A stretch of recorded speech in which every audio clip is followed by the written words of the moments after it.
السلام عليكم.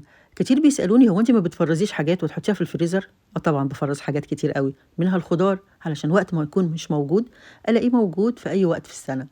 تاني حاجة الحاجات اللي هي مستوية نُص سِوَى مش باحبها أوي أو باحبذها أوي، إلا في حالات قليلة جدًا، زي رمضان، زي مثلًا دخول المدارس هيبقى عندي زحمة، زي حاجات كده يعني. ومنهم وصفة النهارده، اللحمة المفرومة المتعصجة، تعالوا أقول لكم على طريقتي اللي ما فيهاش أي دهون تقريبًا.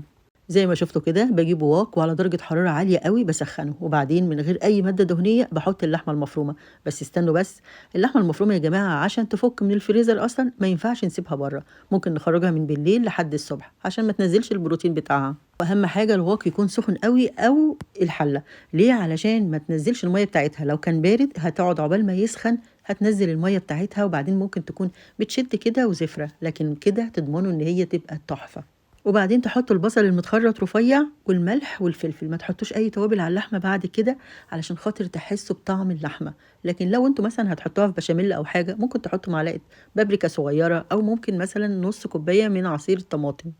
وكان اعتقاد خاطئ وأنا كنت واحدة منكم باقول لأ الملح هاحطه في الآخر خالص قرب ما تستوي اللحمة، لكن طلع العكس تمامًا يا جماعة، طريقة أمهاتنا بتاعة زمان، نحط الملح وإحنا بنسويها في الأول. كانوا في ناس في التعليقات قالوا لي جربي كده تجيبي واحدة كوسة مثلًا وابشريها وحطيها على اللحمة وهي بتتعصج، الكوسة هتاخد من لون وطعم اللحمة وما لهاش أي طعم خالص يدل على إن هي كوسة. بصراحة جربتها ولادي فقسوها شوية وما عجبتهمش، بس القرن الشطة اللي أنا باحطه ده هو اللي بيدي طعم حلو أوي. وكمان لمّا باجي أحشي بطاطس كده اللي هي البطاطس المحشية باللحمة المفرومة، باحط عليها جزراية مبشورة برضه بتبقى حلوة أوي لايقة معاها، لكن غير كده ما باحطش غير الطماطم أو البابريكا، وطبعًا البصل.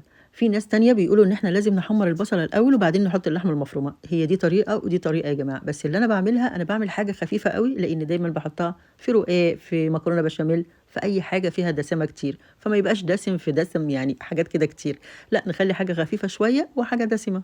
وهنا بقى بعد ما حطيت اللحمة والتوابل وعليها البصل كمان وقرن الشطة وقلبت تقلبتين 3 حلوة كده وخلاص أخدت لون من كل الجهات لونها فتح، هغطيها واسيبها بقى لحد ما تستوي وحسب كميتها. بعد ما تستوي خالص هاسيبها تبرد خالص وبعدين هاكيسها بقى حسب الأكلة، ويا ريت تبقى ربع كيلو بربع كيلو، هو مش بُخل ولا حاجة يا جماعة، بس علشان خاطر في أكلات بتبقى صغيرة ممكن نطلّع كيس وممكن أكلات كبيرة نطلّع كيسين أو 3. بس خلّيني أقول لكم نصيحة يعني ويعني يا ريت تعملوها. أولًا أنا ما باعصّقش اللحمة لمّا بتخرج من الفريزر وبعدين أرجع تاني أتلّجها وأفرّزها، لأ، أنا باعمل إيه، اللحمة وهي فريش لسه جاية من عند الجزار ممكن أعمل فيها الحركة دي، لكن لو خرجت من الفريزر يبقى أنا لازم أعصّجها بالطريقة دي وبعدين أسوّيها على طول في قلب رقاق أو جلاش أو أي حاجة، ما ينفعش نفرّز الحاجة أكتر من مرّة، ويا رب تكون معلومات النهارده عجبتكم وطريقتي كمان عجبتكم، واستنى بقى رأيكم في التعليقات.